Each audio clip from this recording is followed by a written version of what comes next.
I recently posted a YouTube short talking about my Amazon interview experience. A few people liked it and found it helpful, so I thought I would make another video talking about my entire journey right from the application to the offer. Let's get started. So I applied back in February, received the online assessment a week later. The online assessment had 3 sections. The first section was your typical lead code style DSA questions. There were 2 of them. Wrote the code for it, passed all the test cases. Section 2 was AI assisted coding, where you were given a repository and you had to fix bugs in it. You could use AI that was built into the IDE.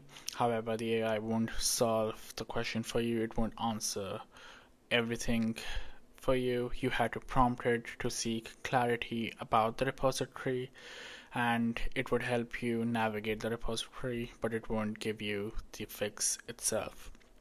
You could see whether you passed all the test cases or not, and once you did, you could move on to the next section, which was the workplace simulator.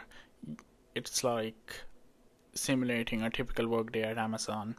You receive a bunch of emails and you have to select a correct option that you feel is the most resonating with you from a bunch of choices. There is, strictly speaking, no objectively right answer.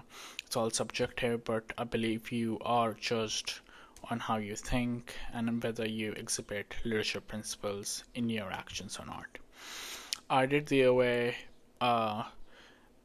and I submit the OA, radio silence up until June, where I receive an email from the recruiter asking for my availability. I provide them with that.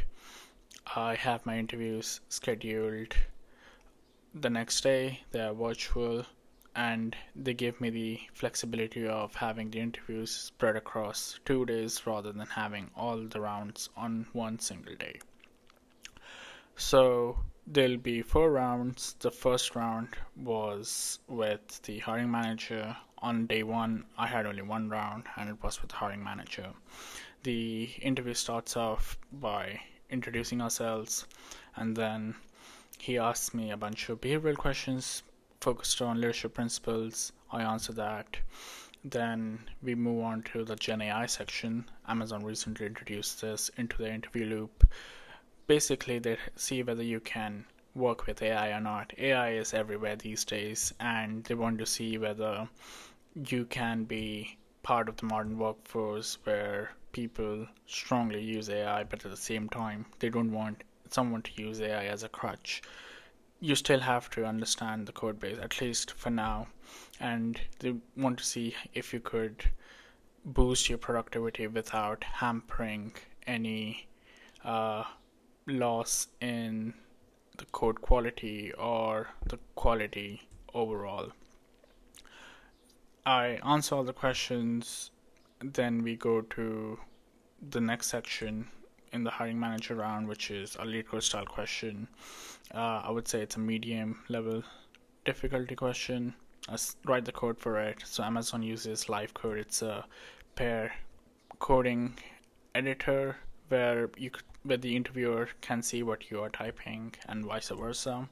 Therefore, you don't have to share your screen. They mentioned this in the email as well. And I conclude the interview by asking a few questions to the hiring manager. He was happy to answer them. Overall, I thought the round was pretty good. I felt confident in my performance. It was very amicable of the interviewer to just converse with me after the round, and I was ready for round 2. Round 2 is on day 2. On day 2, I have 3 rounds scheduled, and my first round on the second day is my bar raiser round. For those of you who don't know what the bar raiser round is, it is Amazon's way of judging whether the potential candidate is going to be better than 50% of the existing Amazon employees or not. For example, you are a candidate who is interviewing for Amazon. They want you to be better than existing employees 50% count. So the bar is Amazon's way of judging that, whether you are better than 50% of existing Amazon employees or not. It's all behavioral, there is no coding question involved. You talk about your past experiences, how you tackle difficult scenarios, workplace conflicts, how you learn on the job, how you learn outside of the job, whether you exhibit bias reaction, customer obsession, and all the good leadership principles out there. You don't have to prepare your answer strictly around the leadership principles per se, because the way they frame the questions is just that any reasonable answer would exhibit those leadership principles. And if you have those anecdotes with you, you should be good. There would be a lot of follow-ups, a lot of grilling on your responses, so be ready to just have a thick skin and not budge in. Just because they are coming up with a lot of follow-up questions doesn't mean you're doing badly. It's just the nature of the process. And if you are able to defend your stance, that's a very positive signal. So the bar raise around lasts for 60 minutes. Again, the interview concludes with me asking a couple of questions to the interviewer. He's happy to answer. Overall, I feel I did fairly well.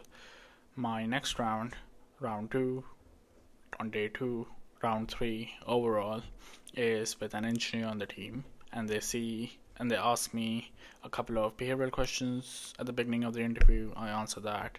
There are a couple of follow-ups, and finally we go to coding.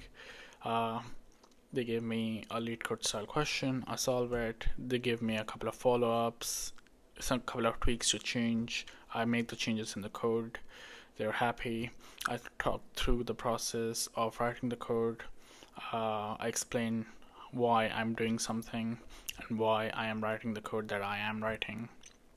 They're happy about it. They interrupt whenever they wanted me to elaborate on something. I do that, and finally, again, they give me the opportunity to ask questions. I do. The interview concludes. Overall, I thought it was fairly good. I was able to solve the question. I was also able to answer the follow-up questions that they had for me. I was able to walk through the sample test cases, dry run them, and they seemed fairly satisfied with my approach. And we move on to the final round, which is with a senior engineer on the team. It starts off with a couple of behavioral questions. For 20 minutes we do that. The next 40 minutes are spent doing a low-level design question. They give me the question, they specify the required features, so you don't have to deliberate on the features here. We do that, and then I write the code for it in Python, write the class, the methods, implement the features that they desired, and then as a follow-up they give me they asked me to write the algorithm for a given method. So when I was writing the original code, I just assumed that the algorithm was given, and I'm calling it from a library. But once I did that and completed writing all the methods and the class for the given system, they asked me to implement that algorithm. I do that. They asked me a couple of follow-up questions, including how I would make this code production ready, how I would ensure that it is able to handle a large number of users, a large number of traffic. I answer that. And finally, they give me the opportunity to ask questions. I do that. And the interview concludes, and that's the end of my Amazon interview loop. One thing, if I had to say, that stood out to me was the amount of behavioral questions asked. I wasn't expecting Amazon to emphasize so much on behavioral questions, because I would say 50% of my entire loop consists of behavioral questions and leadership principles. That's really important, as much as writing code and being thorough with your data structures. Therefore, you should really be prepared with all the anecdotes from your past experiences. Know the leadership principles, but you don't have to specify the specific leadership principle while you're talking about your experience, because that's the interviewer's job to gauge which leadership principle is exhibited by you in your response. And be thorough with the anecdotes, because there are going to be follow-ups. It's not going to be a single question followed by an answer. There will be follow-ups, so be ready for that. Be confident in your ability to uh, deliver under pressure, and you'll be fine. So I wait a couple of days after my last round. I received an offer from them for the software development engineer 1 role, AUTA, and it's in San Diego, California. I would be part of the product recommendations team. I, however, didn't accept the offer, but it was nice to just have the whole interview loop experience and experience a FANG interview. Well, if you found this video to be helpful, consider liking it. But more importantly, if you have any questions, feel free to drop them in the comments and I would be happy to answer them. Thanks for watching.